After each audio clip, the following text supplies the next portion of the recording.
Olá, meus amigos, são 14 horas aqui no estado de Mato Grosso e mais uma vez estamos aqui já preparados para começar mais um podcast Provoca Ação, aqui mostrando o que há de melhor da política do estado de Mato Grosso.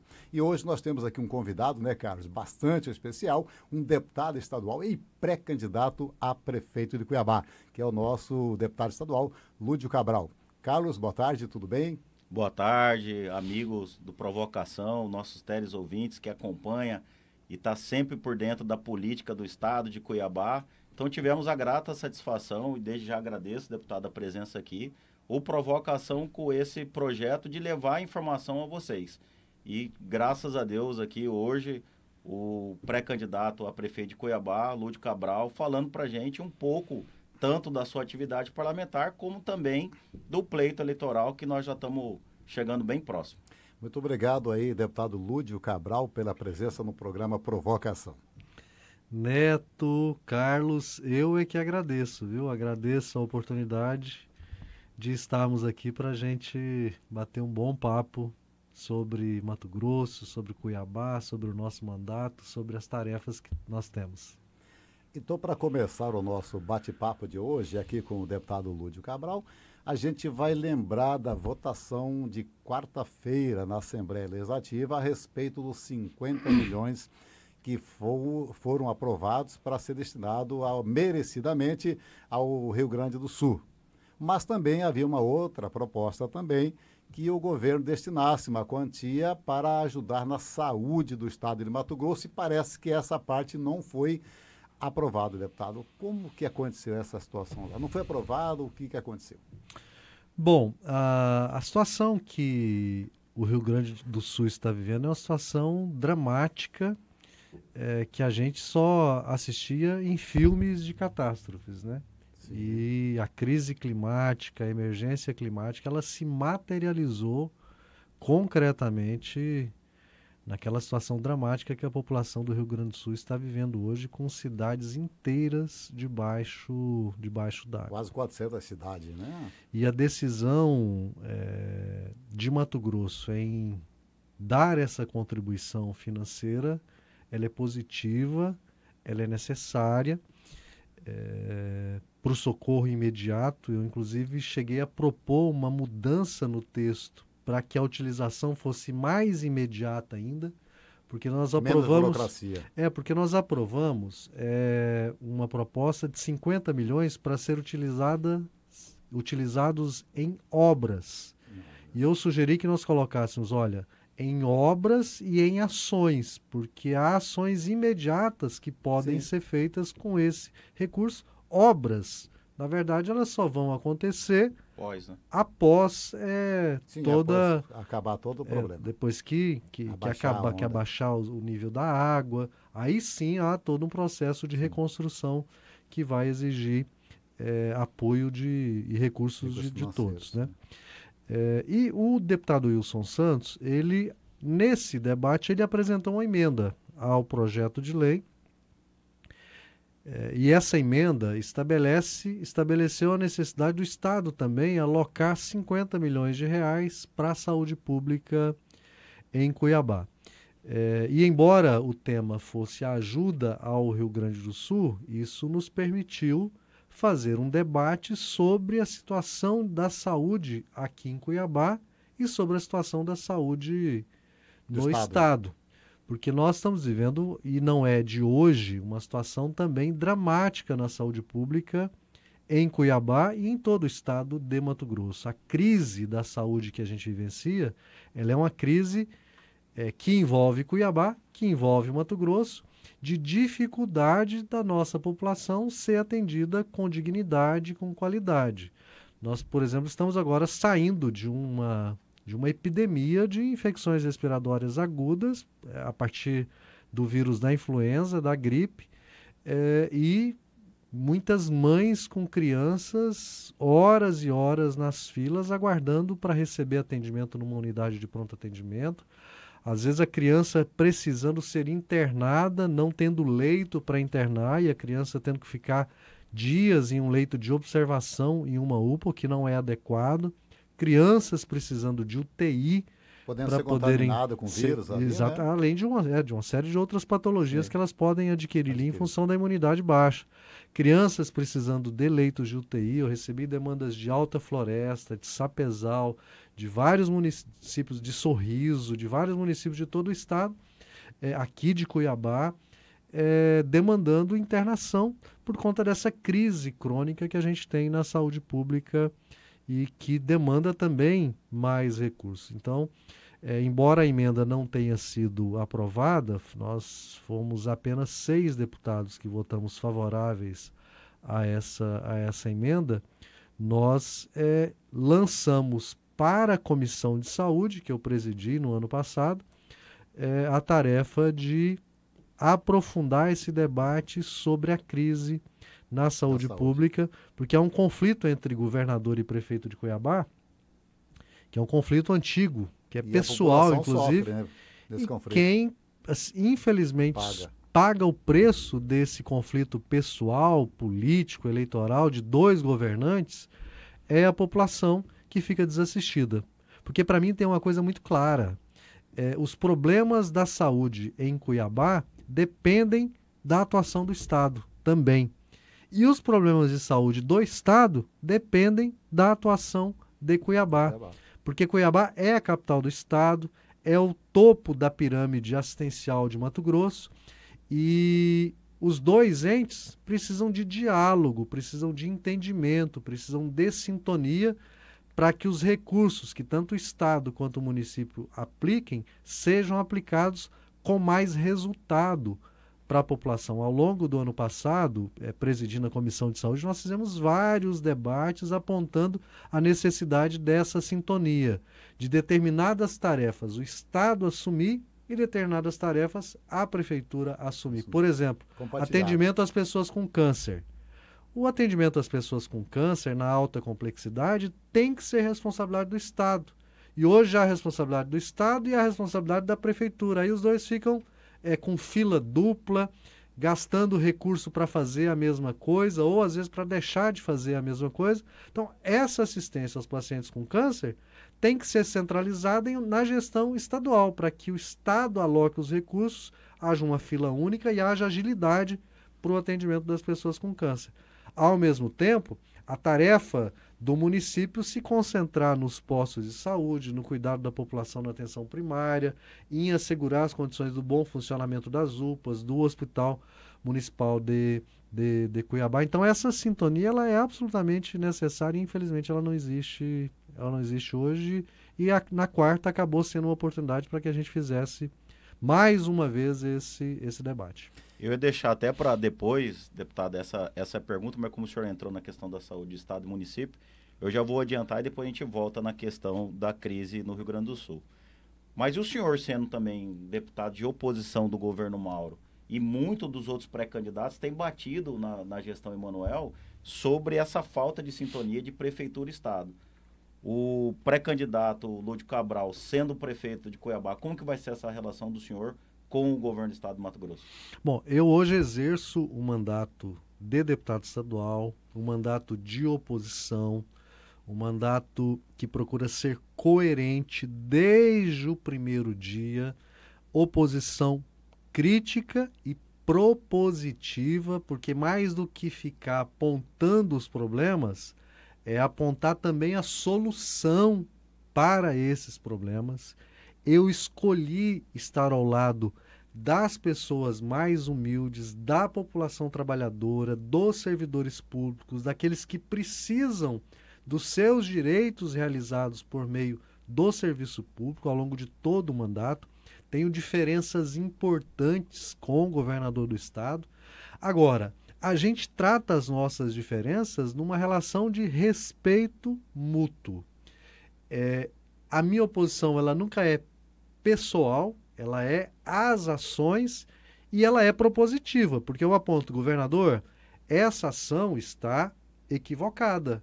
O senhor precisa corrigi-la. E a forma de corrigi-la é com A, B, C iniciativa que o senhor precisa apoio, né? Mas tomar. se não tiver corrigida, não tem o apoio. Vou dar um exemplo bem recente. Eu apresentei há 2 semanas, depois daquela situação dramática lá do fazendeiro que jogou Sim, veneno em vamos mais de entrar 80 mil depois hectares, nessa seara aí que é mais de importante. 80 mil hectares no Pantanal, eu apresentei primeiro um requerimento cobrando explicações do governador sobre o porquê o Estado de Mato Grosso, o governo de Mato Grosso, autorizou o fazendeiro a contrair empréstimo em bancos públicos do Fundo Constitucional do Centro-Oeste. Existe um Fundo Constitucional do Centro-Oeste, que é para investimentos no Centro-Oeste.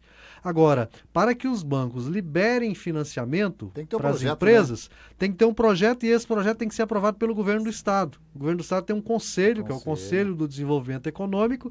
Esse conselho é quem aprova os projetos para que os bancos públicos, o Banco do Brasil, o BNDES, possam financiar esses projetos. E esse fazendeiro conseguiu aprovar um projeto no Conselho de Desenvolvimento Econômico. E eu questionei o governo sobre como aprovou isso, esse fazendeiro já tendo sido multado várias vezes antes pelo Estado. Também apontei no requerimento, governador, o senhor já perdoou multa desse cidadão. E apresentei, bom, qual a solução para isso? Um projeto de lei que eu propus, dizendo o seguinte, olha, quem comete crime ambiental não pode ter acesso a financiamento de bancos públicos, não pode ter autorização do governo do Estado para ter acesso a financiamento público. E também não pode receber nenhum tipo de incentivo fiscal, de benefício fiscal do Estado.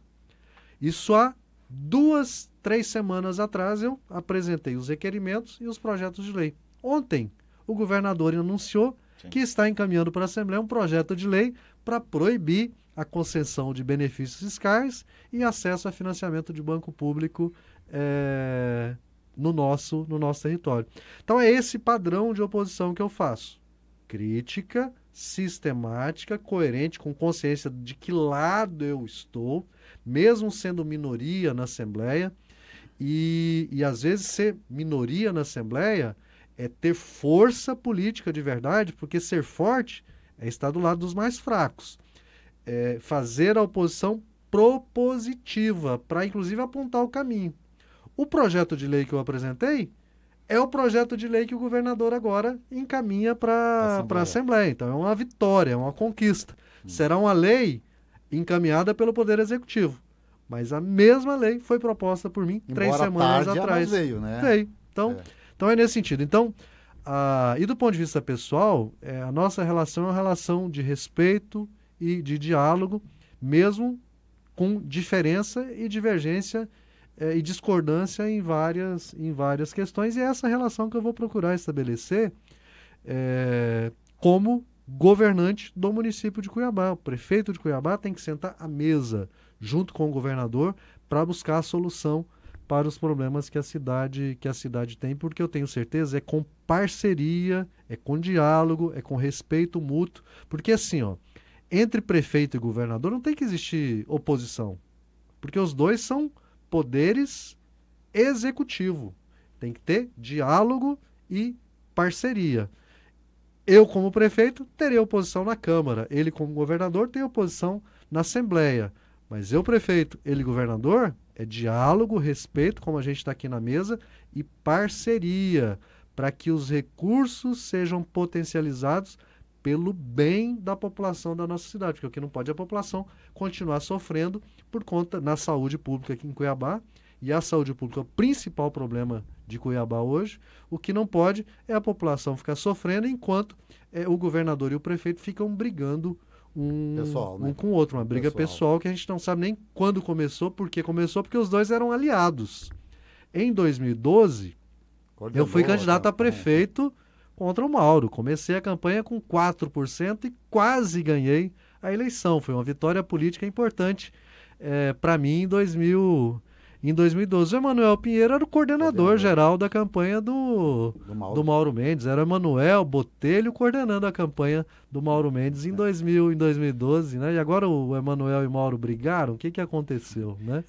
Para não deixar passar a pauta, deputado, na votação dos 50 milhões para o Rio Grande do Sul, o senhor fez um discurso muito incisivo sobre a questão climática e ambiental do Estado, né? E logo em seguida aconteceu o que o senhor falou da mensagem do governador sobre essas ações. O senhor coloca até que isso foi até consequência da gestão política climática do Brasil e do mundo, né? E o senhor foi incisivo na cobrança do governo nessas ações, né? E o que o senhor poderia apontar para a gente dessa mensagem mesmo? Ela está completa ou falta ainda as ações que o governo deve implementar para a questão ambiental? Então, assim, a mensagem, ela trata de um apoio financeiro, de uma doação para que o estado do Rio Grande do Sul enfrente essa grave situação que enfrenta hoje, que inclusive enfrentou no ano passado, que inclusive antes das enchentes do ano passado e dessa situação mais dramática ainda desse ano, o Rio Grande do Sul viveu um período longo de seca. Vocês se recordam disso. Então isso é um sinal claro de que a emergência climática, de que a crise climática já está aqui. Há cientistas, por exemplo, já dizendo o seguinte, as cidades do Rio Grande do Sul que foram inundadas, que são localizadas nos vales, não adianta reconstruir no mesmo local, elas terão que ser reconstruídas em outro local, porque não há mais alternativa, reconstruir para acontecer novamente novas inundações. E isso não está acontecendo como produto do acaso, não é um desastre natural, é por conta do aquecimento global, das mudanças que estão acontecendo no mundo e no nosso país.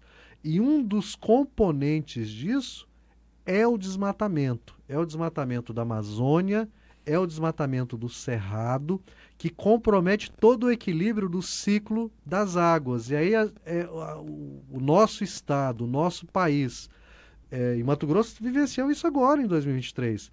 Períodos mais longos de seca e períodos curtos de muita chuva. Se você destrói o cerrado, que a vegetação natural do cerrado, ela os cientistas chamam o cerrado da floresta subterrânea, porque é uma grande esponja que armazena água ao longo do ano. As raízes profundas, a porosidade do solo. A chuva, quando cai, o cerrado absorve a água e armazena até essa água. Próxima, né? E aí, assim, lógico, o período da estação seca, aquela água armazenada que vai alimentando os rios, para você não ter um período de seca. E para você, nos períodos de chuva, você não ter muita água, os deslizamentos, muita água, porque aí a água cai, ela é absorvida. Quando você tira a proteção do cerrado, você impermeabiliza o solo e o subsolo. Com a chuva concentrada, ela cai e não vai para o subsolo. Ela escorre. Aquela grande enxurrada que vai levando terra, descendo ladeira abaixo e vai atingindo as pessoas, as casas, os próprios rios. Você vai criando uma situação de desequilíbrio. Então tem que enfrentar o drama no Cerrado, tem que enfrentar o drama na Amazônia, tem que conter o desmatamento. Tem muita área que já foi degradada e que pode ser recuperada sem que você precise desmatar 1 centímetro. Mato Grosso é o estado do país com maior taxa de desmatamento esse ano, com maior taxa de incêndios esse ano. O Pantanal está seco. Nós vamos fazer uma audiência pública daqui a 3 semanas para debater a situação do Pantanal, porque a gente corre o risco de viver uma outra situação dramática, como aconteceu em 2020, como aconteceu no ano passado, e a gente precisa debater isso antes que aconteça, para a gente não ter que correr atrás do prejuízo, é prevenir, evitar que o incêndio aconteça. Então, ao mesmo tempo, a gente preparar para esse cenário das mudanças climáticas, para evitar novas catástrofes, né? E que contribuição Mato Grosso pode dar? Protegendo o seu meio ambiente. Não como, por exemplo, infelizmente, o governo do estado fez, de se omitir em defender na justiça o Parque Estadual Cristalino 2. Sim, agora lá defendeu... uma empresa privada entra na justiça e consegue a anulação de um ato que criou um parque. Sim. E o governo, desde 2019, se omite a Procuradoria-Geral do Estado, que teria que ir ali fazer a defesa do parque, não faz essa defesa, deixa de cumprir prazo para que o julgamento aconteça à revelia, tendo que o Ministério Público depois intervir, entrar na ação. O governo do estado tem que recorrer agora no STJ. A gente não sabe se vai recorrer. O governador já manifestou que ele não vai recorrer, né? Tem que recorrer, porque o Parque Estadual lá do Cristalino 2 é uma área de transição. Já está na floresta amazônica, mas é uma floresta amazônica de transição com o Cerrado. Tem uma biodiversidade riquíssima.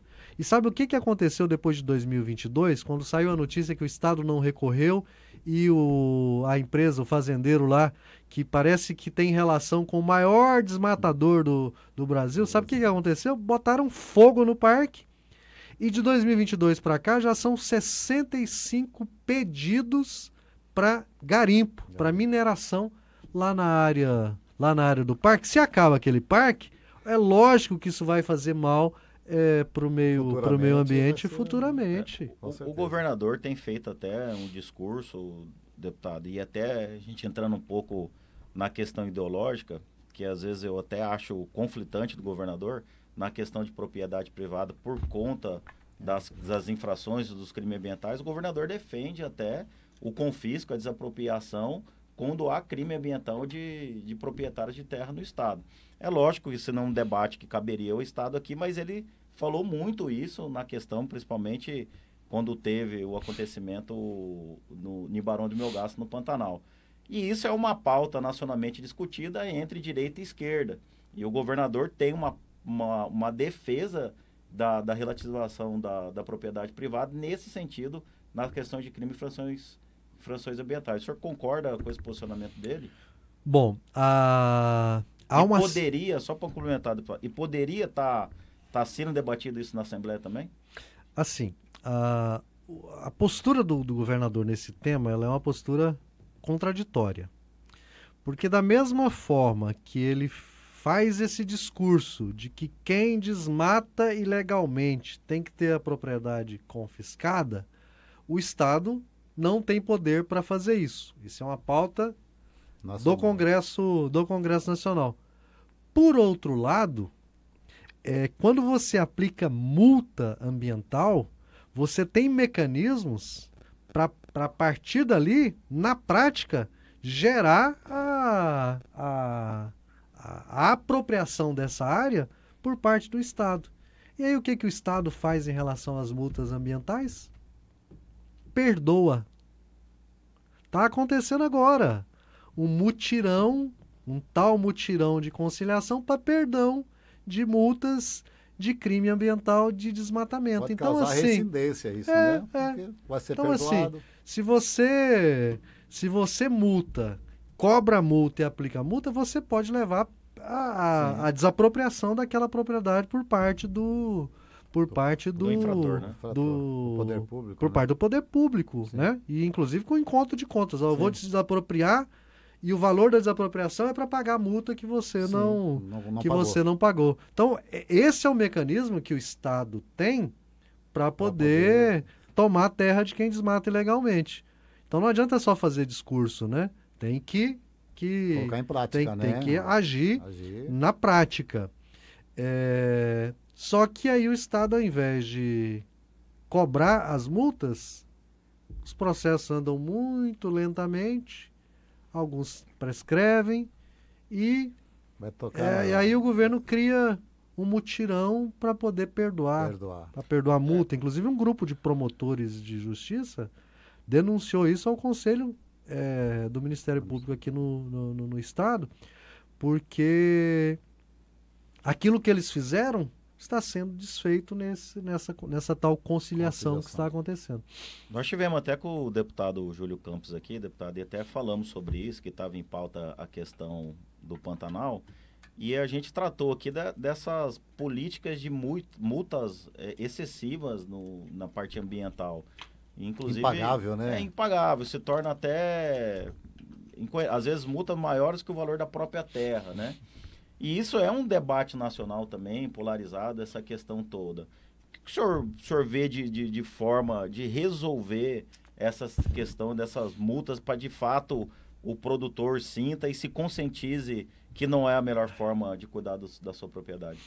Primeiro que assim, isso é uma distorção que infelizmente na prática acontece. O grande o poderoso Barão, que tem milhares de hectares de terra e que desmata sem dó, ele tem bons advogados, ele tem relações políticas, bons relacionamentos, e ele consegue se safar.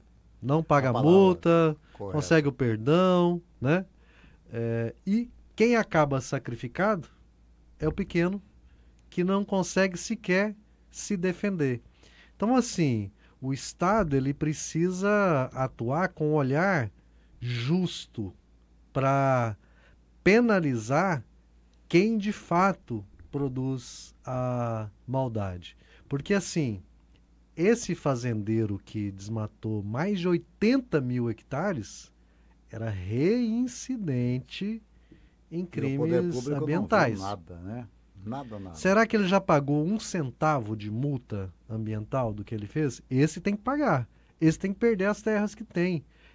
E tem que pagar bilhões, porque o prejuízo é um prejuízo que não tem como medir o tamanho dele, porque esse veneno ele vai ficar depositado ali por muitos anos. Quantos milhões de seres vivos esse veneno não matou nessa ação? Quantos outros grandes fazem isso? Agora o pequeno, que está num assentamento pequeno, né? E que às vezes por desinformação derruba uma árvore, esse é penalizado sem dó e acaba não tendo como se defender. Sim. E talvez devesse receber uma atividade educativa para prevenir, para evitar esse desmatamento. Mas também, assim, pela proporção de 81 mil hectares, foi um desmatamento já dando crédito para uma catástrofe futura, se tiver. Isso já entra no crédito do Estado e do que deixou isso acontecer, e também da pessoa que cometeu essa situação.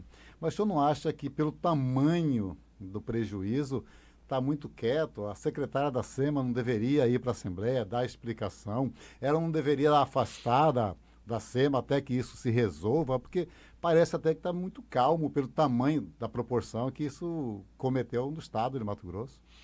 A Assembleia, a Comissão de Meio Ambiente, inclusive, convocou a secretária logo depois desse fato para que a SEMA prestasse os esclarecimentos, né? Apesar de o Estado não ter evitado que isso aconteça, porque você não queima 80 mil hectares da noite para o dia. Isso é um processo, meses, né? Isso é um processo longo. Então poderia ter sido identificado bem mais cedo, bem no início. Voltas com certeza. Né? Não foi 2, 3 voltas. E como é que esse veneno chegou até ali? Onde esse veneno foi comprado? Era veneno legal? Era veneno contrabandeado? Então, assim, havia como o Estado antes chegar. E foi graças, assim, ao trabalho de técnicos que essa situação veio à tona, né? veio à tona, porque talvez não viesse. Há muitos servidores que vêm se esforçando há muito tempo para denunciar, revelar essas situações e mobilizar o poder público para fazer o enfrentamento. O que nós estamos agora é, primeiro, monitorar para ver se as multas serão pagas, para ver o que o Estado fará para evitar que aconteça até ele próprio novamente. Recuperar o que ele fez, né? Ajudar Exatamente. Na recuperação, né? Agora, para a gente encerrar essa questão, depois voltar para a política, deputado, eu gostaria só que o senhor, como médico na Assembleia Legislativa, o governo falou no ano passado que estaria erradicado, resolvido o problema dos bariátricos, das pessoas que precisam fazer cirurgia bariátrica. Eu tenho um monte de gente que nos procura na imprensa falando que não está lá precisando fazer essa cirurgia. E também a fila de cirurgia é muito grande.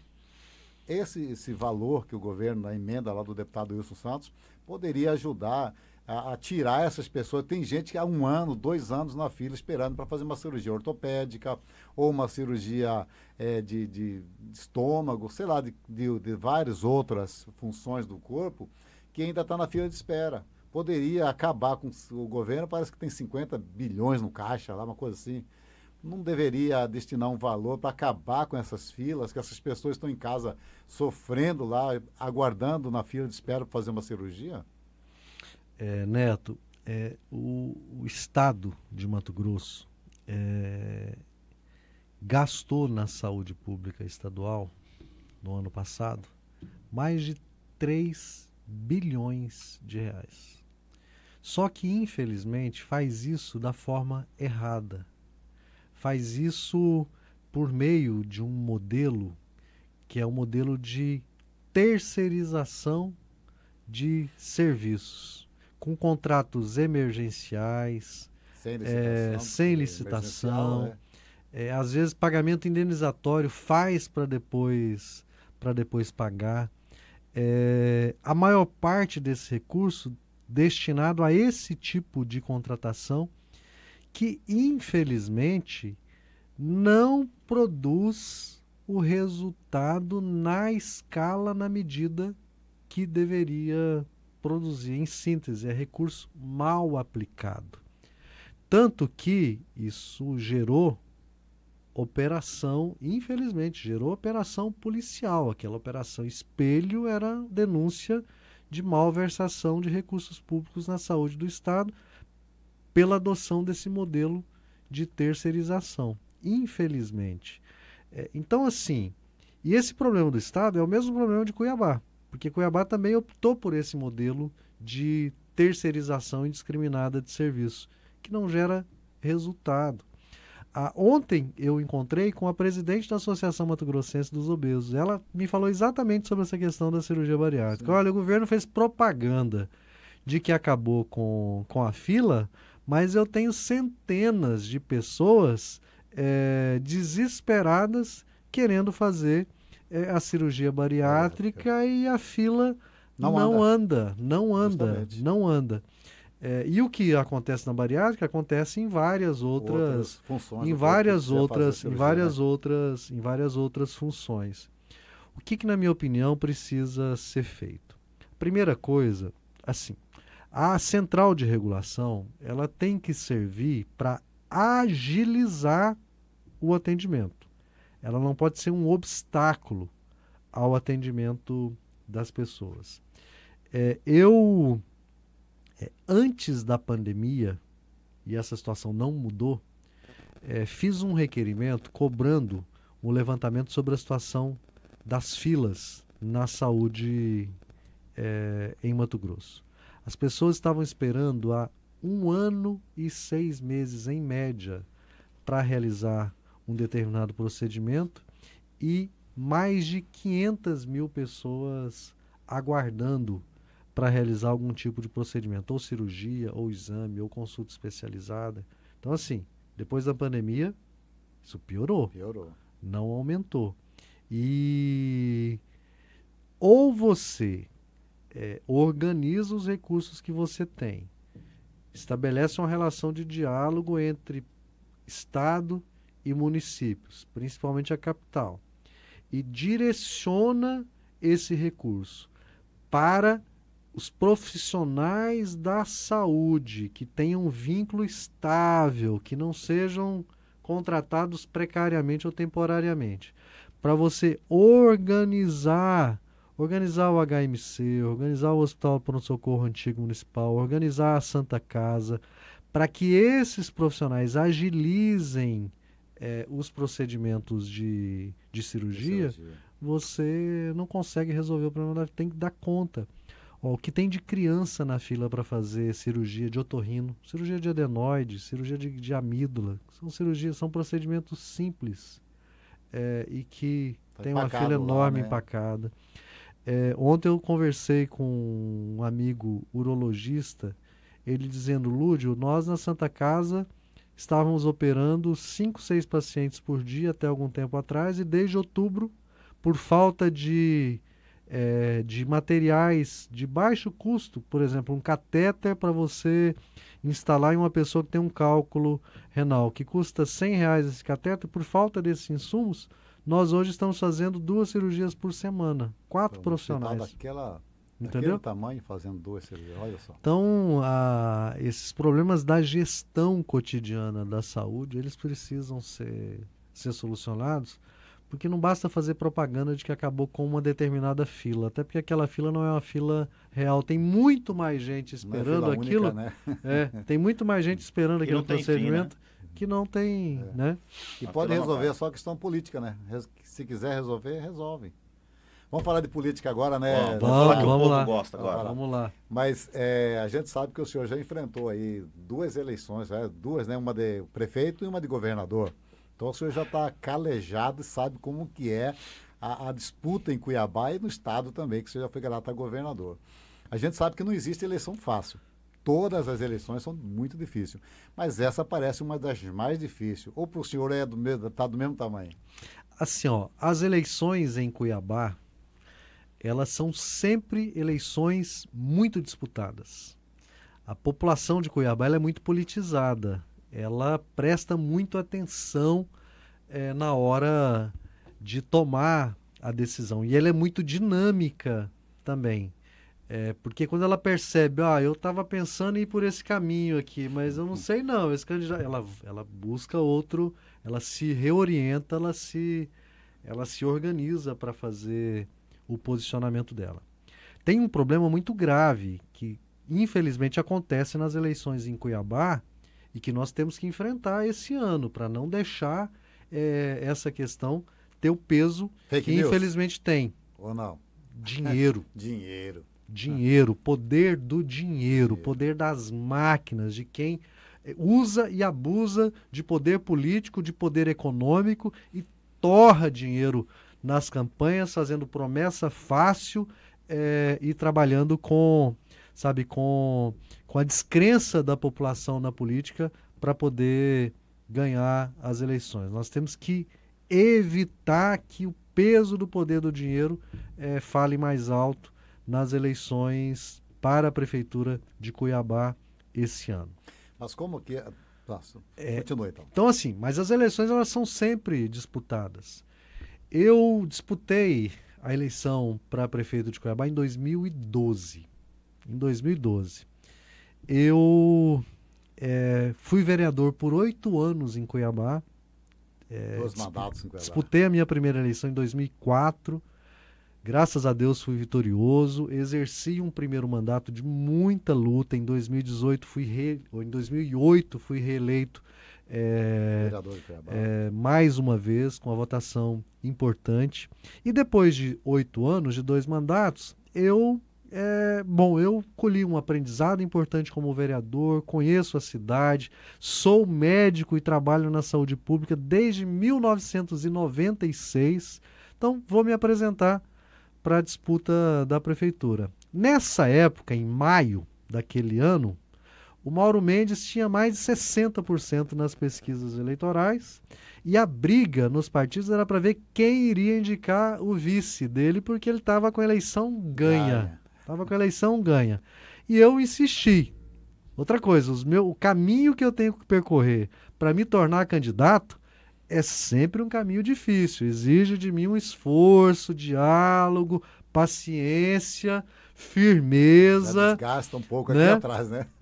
Porque os adversários não querem disputar a eleição comigo. Nós não queremos disputar a eleição com o Lúdio, porque a gente sabe que o Lúdio é bom de campanha. Então, cria uma infinidade de obstáculos para não me deixar ser candidato. Mas eu vou perseverante.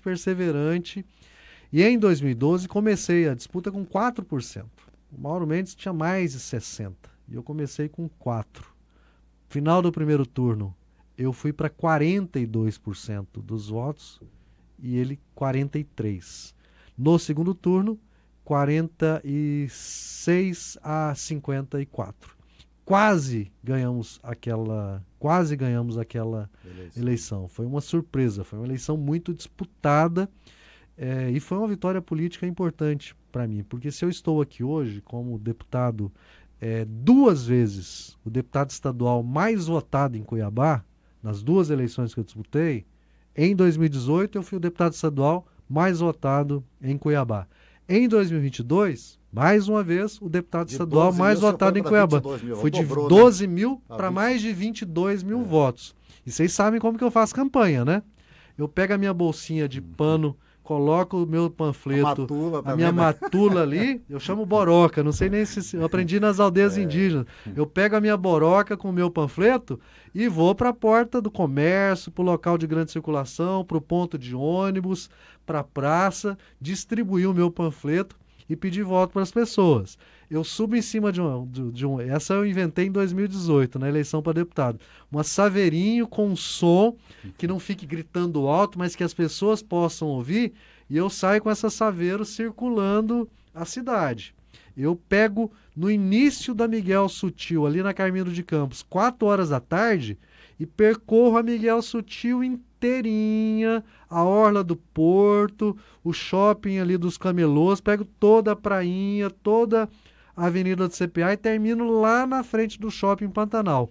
Onde tem gente parada, eu desço e vou entregar o meu panfleto, vou conversar com as pessoas para pedir voto. Enquanto outros torram dinheiro para adesivar carro, fazem barulho, soltam foguete para cima e para baixo, usam e abusam do poder político e do poder econômico para fazer eleição, para fazer campanha, eu faço campanha da forma como eu disse para vocês e botei 6 mil votos de frente na eleição para deputado estadual, no segundo lugar das eleições de 2022, que tinha poder político e que tinha poder econômico. Mas, como eu disse, força é estar do lado dos mais fracos e a população responde isso na hora da eleição. O senhor falou das dificuldades de o senhor não ser candidato. E hoje, como que está essa Tá, situação é do mesmo partidária? jeito, é do mesmo jeito. Sempre uma infinidade de obstáculos, sempre muita especulação na imprensa de que o Lúdio não vai ser candidato, o Lúdio não vai ser candidato, o Lúdio não vai ser candidato. E é nesse caminho com muita perseverança, porque assim, a minha tarefa é agregar, é somar. O PT está numa federação hoje, então nós temos que somar para poder os problemas que Cuiabá tem hoje, que são problemas graves. O principal deles, como eu disse, é a saúde pública, depois o transporte coletivo, depois a buraqueira na cidade, a cidade descuidada, sabe? Mal cuidada. A população de Cuiabá é uma população alegre, festiva, trabalhadora, merece uma cidade mais bonita e merece uma prefeitura à altura da sua força e da sua dedicação.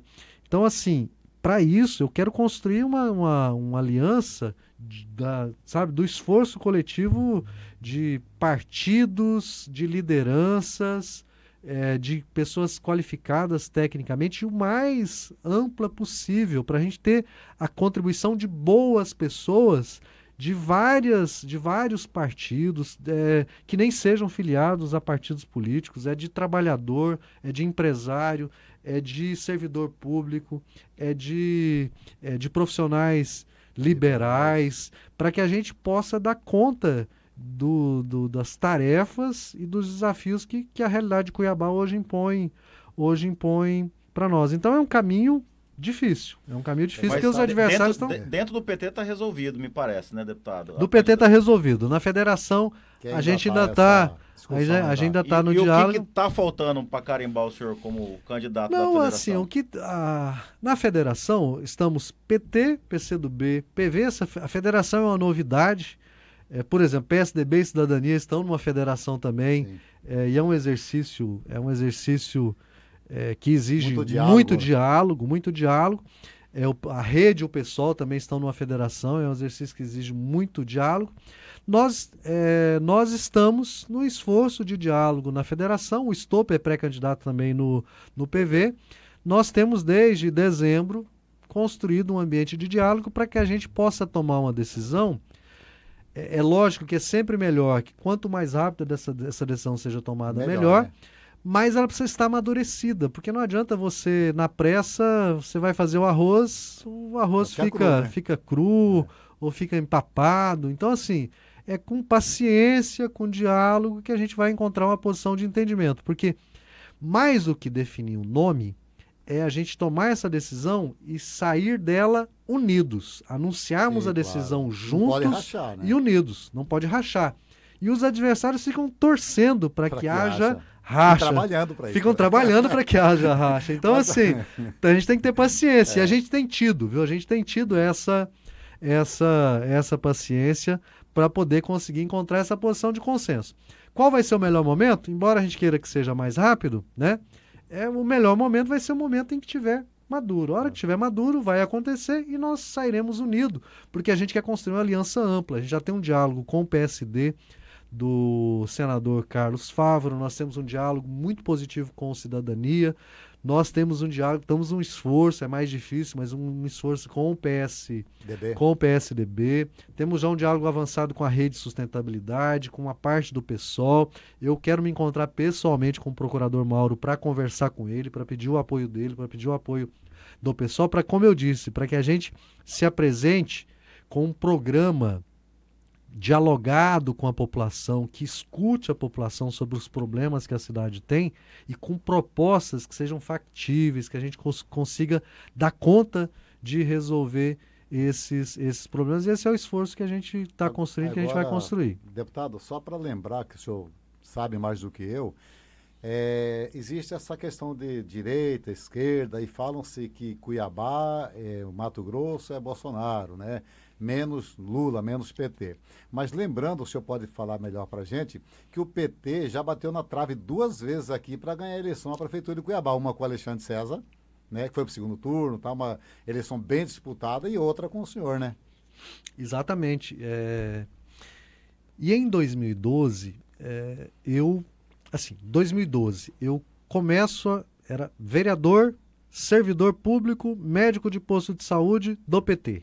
Começo com 4%, quase ganhamos as... É que eu teria 12 mil votos, eu tive 140 mil votos na disputa da prefeitura em 2012, quase vencemos. Agora sim, Deus sabe a hora de tudo.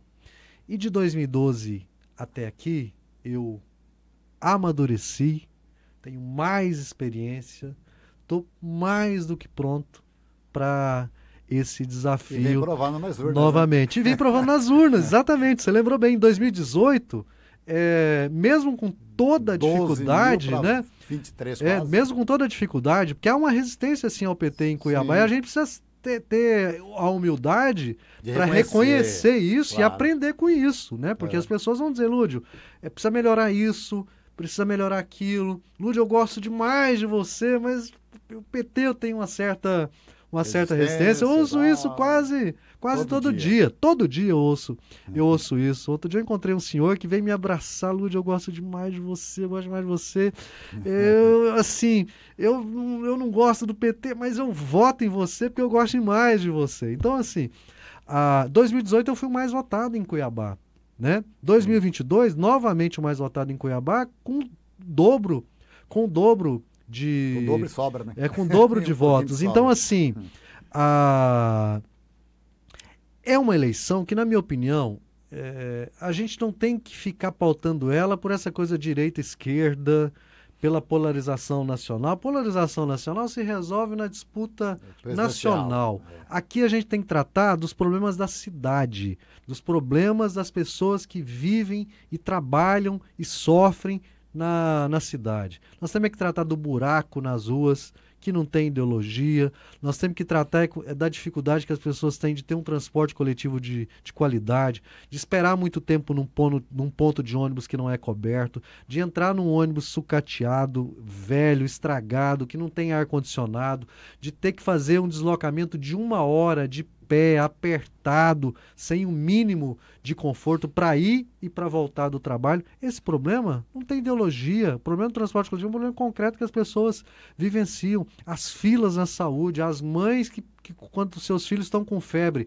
precisam ir para a UPA, chega na UPA, não tem pediatra, ou tem que ficar horas e horas na fila aguardando para ser atendido. É proposta para superar esses problemas que a gente tem que debater nas eleições.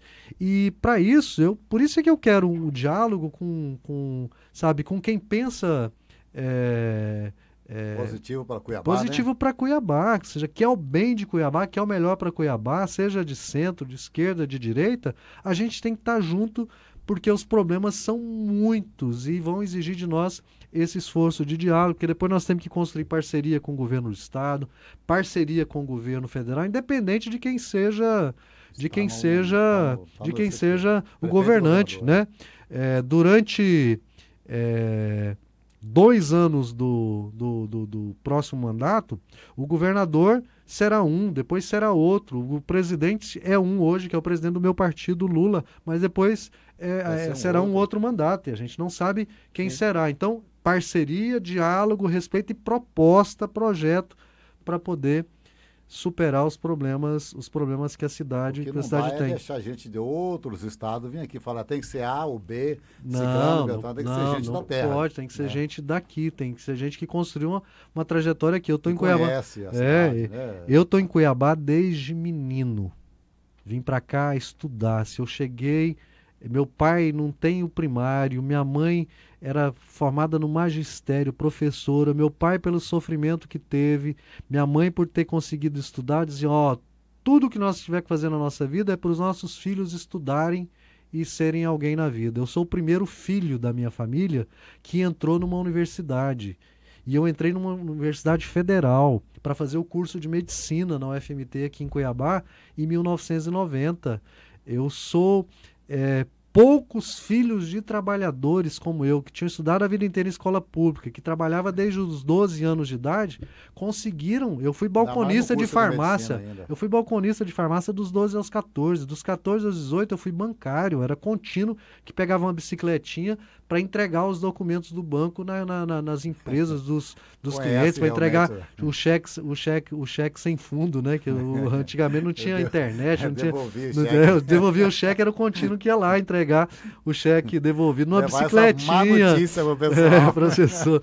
Então, assim, aí eu entrei na universidade, eu escolhi trabalhar só na saúde pública. Me formei médico e fui me especializar em saúde pública, ser médico sanitarista. Fui para a USP em Ribeirão Preto fazer a minha especialização, a minha residência. Passei num concurso público para a Prefeitura de Cuiabá. Escolhi trabalhar lá no Osmar Cabral, inclusive para saber quem que era esse parente meu que dava nome para um bairro em Cuiabá. Porque quando eu estudava na faculdade, eu pegava o ônibus todo dia ali na... parente do senhor? Hã? Parente? Não era parente, não era parente. Eu todo dia pegava o ônibus ali na Praça Bispo. Gente, e o ônibus mais castigado era o ônibus do Osmar Cabral. Pensa num ônibus que era castigado. O Pedra 90 ainda estava começando. O Pedra 90. O Pedra 90 ainda estava começando. E eu sei, gente, quando eu formar, eu vou trabalhar nesse bairro, porque é ali que as pessoas precisam de atendimento. Não é aqui no centro da cidade, na medicina privada, no consultório particular. Ora, se eu sou filho de trabalhador da roça, se eu sou... filho da escola pública, se eu me formo na universidade pública, eu tenho que ser médico na saúde pública. E eu fui lá para o Osmar Cabral tomar posse no meu concurso, trabalhei lá 12 anos como médico, foi lá que começou o meu caminho na política. Foi a partir de lá que eu me tornei vereador em 2004, fui vereador por 8 anos, disputei a prefeitura, quase ganhei.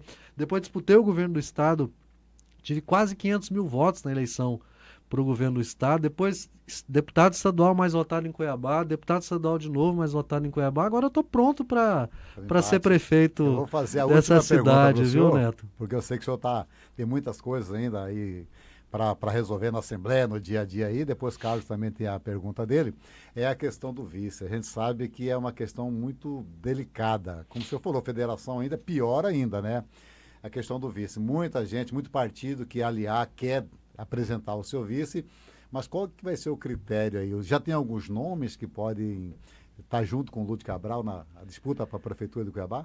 Neto, assim, a vaga de vice ela é muito importante, porque o vice ou a vice complementa o perfil do candidato a prefeito, sinaliza para o governo de um esforço duplo, né? mútuo de muitas pessoas que a gente quer realizar em Cuiabá, um governo de união, um governo de unidade, um governo para superar os problemas, com pessoas que pensem de várias formas, mas sempre pensando no bem na cidade. Então é uma tarefa muito importante, mas a definição do vice ela irá acontecer quando nós definirmos o arco de alianças nosso. Será PT, PCdoB, PV, PSD, Cidadania, PSDB, Rede, PSOL. Essa é a PSB, essa é a aliança dos meus sonhos. Esse arco de alianças que eu quero construir. Sei que não é uma tarefa fácil. Tem que dormir pouco. Sei que não é uma tarefa fácil, porque assim, os partidos são todos se movimentando, né? E eu vou enfrentar adversários pesados, que têm máquinas pesadas para poder... a máquina da prefeitura, a máquina da Assembleia, a máquina do Estado, a máquina da extrema-direita. Então não é uma tarefa simples, mas eu quero construir esse arco e aí os partidos juntos definirem qual é o melhor perfil e qual é o melhor nome para a vaga de vice, e aí sim a gente definir a nossa chapa, e isso, portanto, só vai acontecer lá mais... Os três pré-candidatos estão segurando o vice aí com chave de ouro. Na verdade, assim, qual é o principal problema de Cuiabá? Saúde. Os outros estão desesperados atrás de um vice ou de uma vice da saúde. E aqui já tem tem um médico com 27 anos de luta ao lado das pessoas humildes em Cuiabá, também, cuidando da saúde, no parlamento fazendo a mesma coisa. Vai ser uma eleição muito disputada, disputada. Como eu disse, o que nós não podemos ter de um lado, porque isso é ruim, de um lado é poder do dinheiro, de outro, você citou bem, Neto, fake news. Nós precisamos fazer uma campanha de propostas para poder melhorar a vida da nossa população. E eu, com muita paciência, com muita humildade, com muita perseverança, estou construindo o caminho para me apresentar como candidato. Na hora que a campanha começar para valer, os adversários se preparem. Alguns vão precisar tomar maracujina, se preparem, porque tem novidade aí. Pode vir quente que eu vou estar fervendo na campanha, viu? A gente tem muita pergunta para fazer para o senhor, deputado, mas eu vou até fazer as duas já para dar tempo para já o microfone ficar com o senhor. Mas uma o senhor mesmo falou, né? Essa rejeição do PT, principalmente em Mato Grosso, Cuiabá, e o senhor mesmo falou do carinho das pessoas chegando no senhor, que gosta do senhor como pessoa, mas tem essa resistência. O Lúdio nunca pensou em sair desse PT e tirar esse peso que o senhor carrega e, de repente, migrar de outra sigla, e eu vejo até de facilitar uma candidatura majoritária do senhor aqui no estado, como prefeito e governador. E para finalizar, a gente não vê essa polarização que o senhor colocou, e a gente até se esperava nessa disputa de Cuiabá aqui, uma polarização ideológica do senhor, que representa a esquerda, e do Abílio, que representa o bolsonarismo, e a gente não está vendo isso daqui, e sim no candidato do União Brasil, o deputado Eduardo Botelho. Vai ser o tom da campanha isso daí? Os polos direcionar no candidato do centro? Então, essas duas perguntas que eu queria finalizar, que eu fico satisfeito em ter entrevistado o senhor. Primeiro, como eu disse, há uma parcela da população da cidade que tem resistência ao PT. E é importante reconhecer isso e ter humildade para escutar as pessoas, para ouvir as pessoas. Vou dar um exemplo. Lúdio, o PT tem muitos ministérios. A gente precisa de uma máquina mais enxuta. Esse é um aprendizado importante. Inclusive, como Cuiabá vive uma crise financeira importante, nós vamos ter que apresentar um programa de governo que preveja uma estrutura para a prefeitura bastante enxuta, para que a gente consiga rapidamente, no espaço de um ano, equilibrar as contas do município para a gente... E andar a máquina, né? E para essa máquina andar. Então ela tem que ser uma máquina mais mais enxuta. Não é aquele discurso de que tem que diminuir a presença do Estado, da Prefeitura, não. É ter uma máquina enxuta, focada nos problemas para superar esses problemas estruturais. Então, esse é um aprendizado que você colhe a partir do diálogo com quem tem uma posição de resistência ao PT. E eu tenho feito isso ao longo do caminho que eu construí.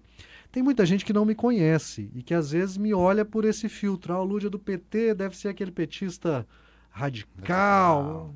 Quando me conhece, as pessoas me falam, não, Lúdio, você é moderado, você dialoga, você respeita a posição diferente de você. Um exemplo disso é a minha relação com o governador do estado. Nós temos posições políticas completamente diferentes, mas a gente tem uma relação de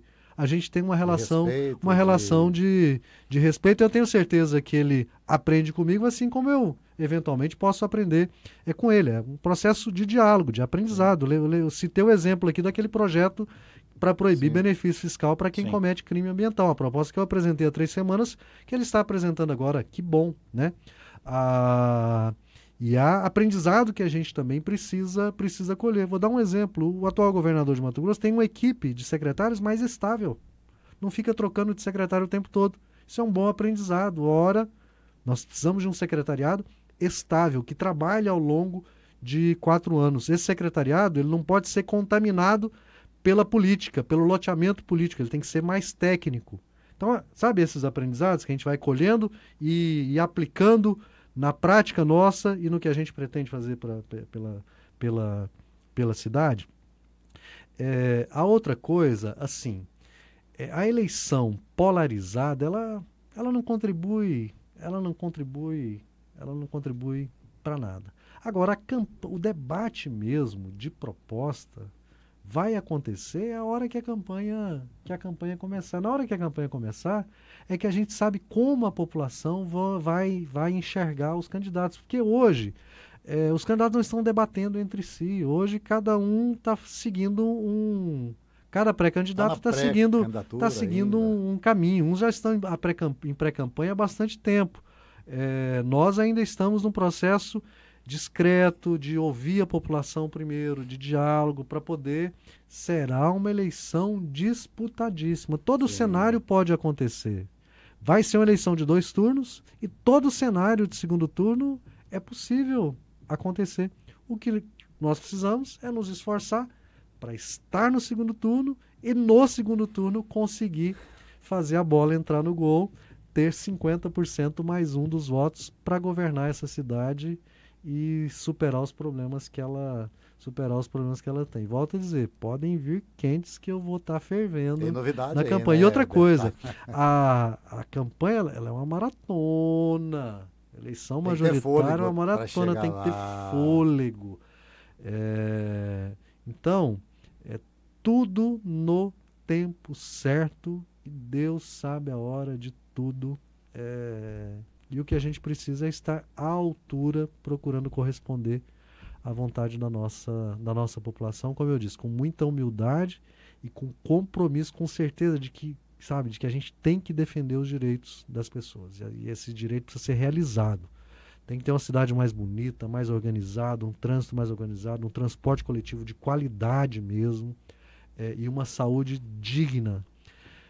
Meu sonho e o meu esforço é para fazer de Cuiabá a cidade modelo pro Brasil e pro mundo de organização da saúde pública. E é absolutamente possível. Só ter vontade. É só a população acreditar que vai dar certo. Acreditar e dar essa oportunidade para a gente. Se der essa oportunidade para a gente, nós vamos ser orgulho para toda a população, toda a população de Cuiabá. O senhor falou que tem algumas pessoas gostam do senhor, mas tem a resistência ao PT. Mas eu ouço também muitos por aí falar, mas o Lúcio tem o presidente da República.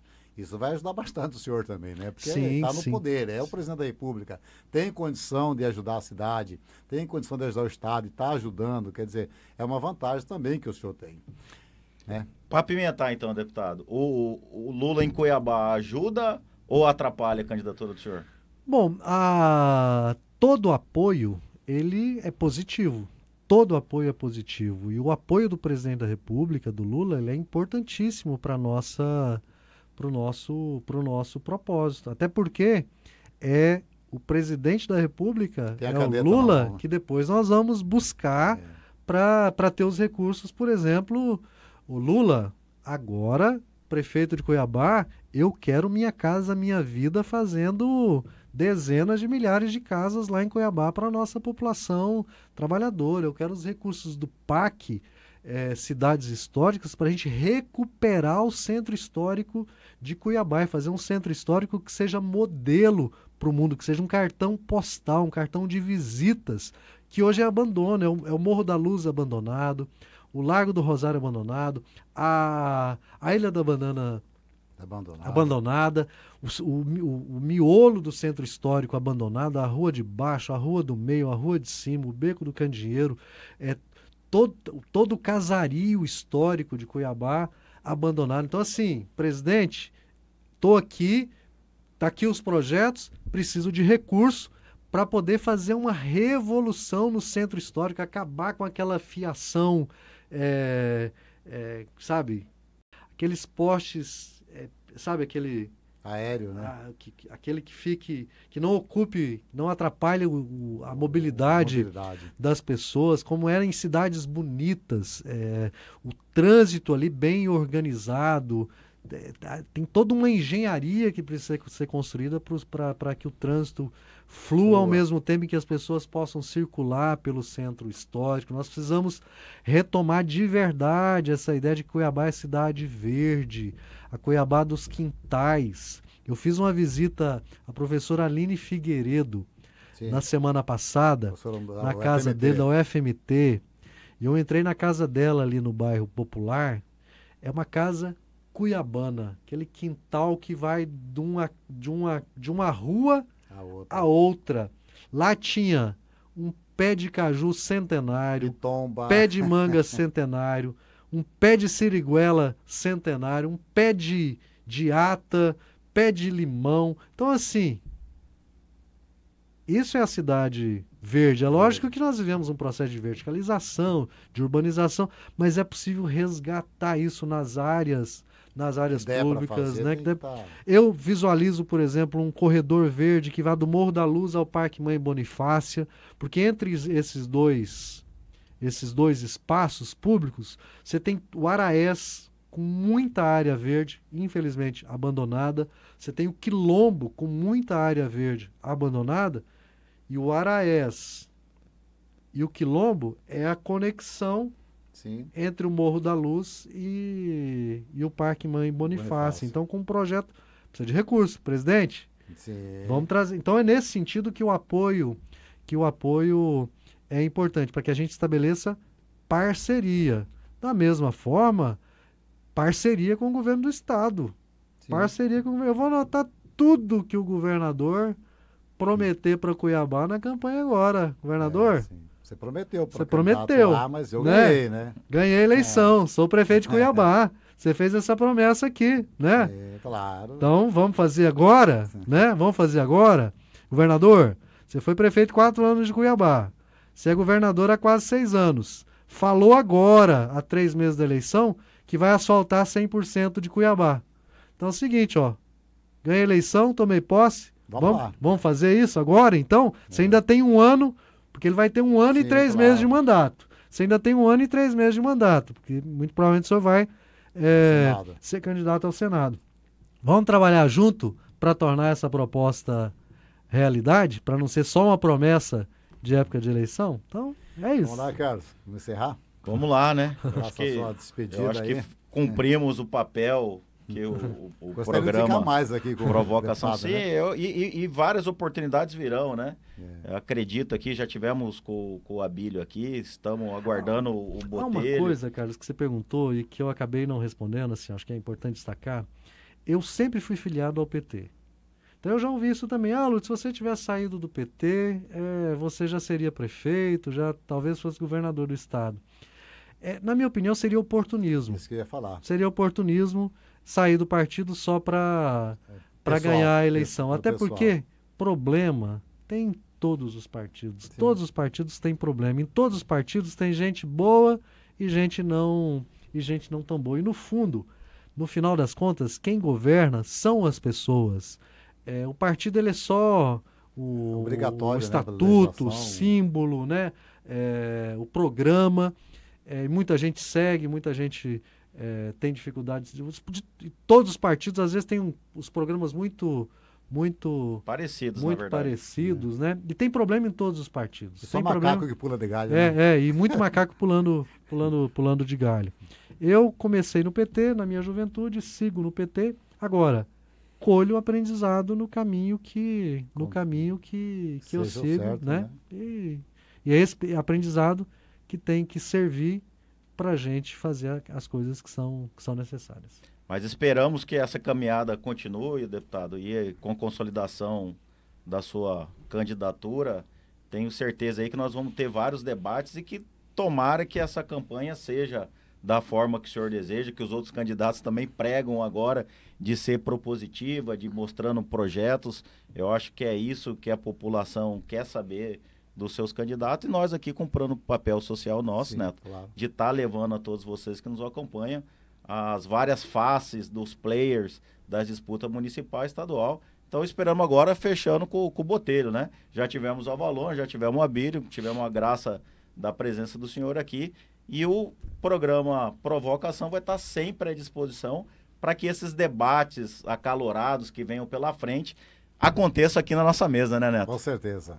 Queremos agradecer aí ao deputado Lúdio Cabral, o pré-candidato a prefeito por Cuiabá.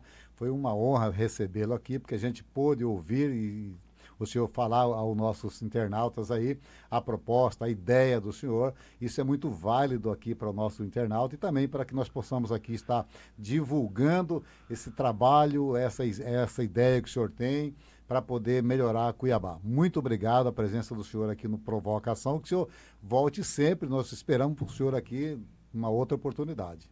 Eu é que agradeço, foi uma honra para mim, muito bom papo, seriam 20, 30 minutos, mas eu tenho certeza que já passou bem disso, e vou estar à disposição de vocês sempre que for necessário. E na campanha seria muito interessante um debate aqui entre os candidatos. Vamos, né? provocar isso. Vamos provocar. Provocação. Provoquem essa ação. Nós um já debate estamos preparando um estúdio maior ali para a presença de todos os candidatos. Em breve, viu, deputado? Isso. Aí vai ser bom, porque a gente debate propostas tete a tete, olho no olho. Isso. Amigos internautas, estamos terminando mais um programa Provocação aqui pelo site Voz MT. Nós estamos aqui agradecendo a sua audiência aí, e lembrando que você pode assistir este programa a qualquer hora do dia, de manhã, à tarde ou à noite, pelo site Voz MT, pelo nosso Instagram e pelo YouTube. Um grande abraço a todos vocês e até o próximo programa.